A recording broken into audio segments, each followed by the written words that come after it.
Hey guys, how we doing? It's another edition of The Rounds, bringing you the freshest and tastiest in all that brews. Here on The Rounds, we like to try and feature different beers from not just across the country, but across the world. And the idea of doing that, of course, is supporting small, independent businesses, like people who just refuse to do it any other way. And that's one of the principles behind it. So today we've got something kind of interesting. All things considered, one of my dearest friends happens to live down near Tampa and copped a couple of sixers for me, one of each. So today's feature is going to be the Maduro Brown Ale from Cigar City. And I've heard plenty. So it'll be interesting to see what happens because, folks, this is a completely blind tasting. You're going to get a completely honest answer and my recommendation as to whether it's worth the price point or not. Cigar City is out of Tampa City, and I've heard whisperings this way and that about reputation, but we're not here to even talk about that. What we're here to talk about is the beer. So we've got a fantastic brown ale, named, of course, after the cigar-style wrapper. Now, if you're a cigar smoker, you probably already picked that out, Maduro. It only comes in at 5.5% alcohol by volume. So, we shall see.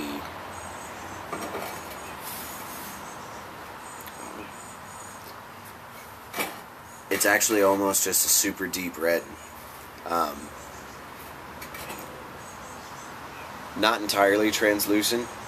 It's definitely filtered, but the color of the malt actually would mask what would be the weight of the body.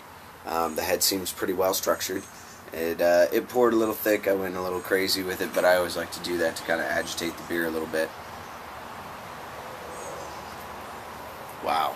Really chocolatey. Really rich. Wow. Actually, a little cigar boxy, kind of.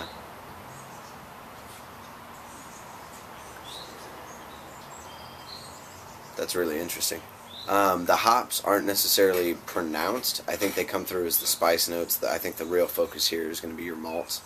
Like I said, a lot of chocolate. There's a bit of caramel there. When I said cigar boxy, I think what I was trying to convey was maybe the fact that it's musty. Now, normally a musty type factor, which isn't necessarily appealing, so I'm hesitant to use that word.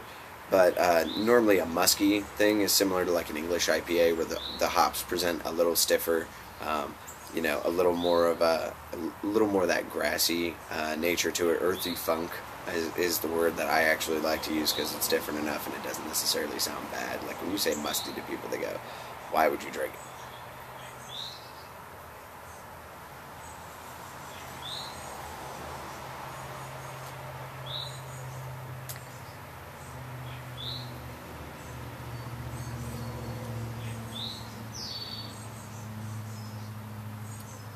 Wow.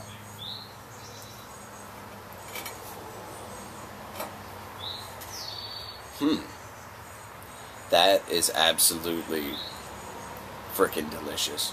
I mean, that is...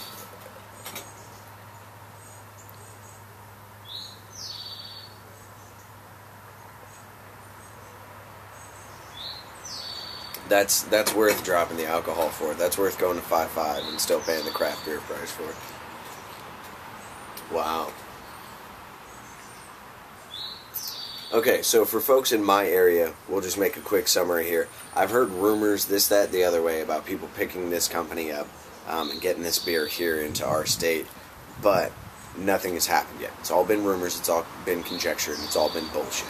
So, until I hear something specific otherwise, you actually can't even get this in the fine state of Georgia. So, but if you have a buddy who lives in Florida, I would recommend bribing him however necessary to bring you some, because this is freaking delicious. You guys have a good one. I hope you're doing what I'm doing. Find a beer, find a friend, and make something happen. We'll see you guys later.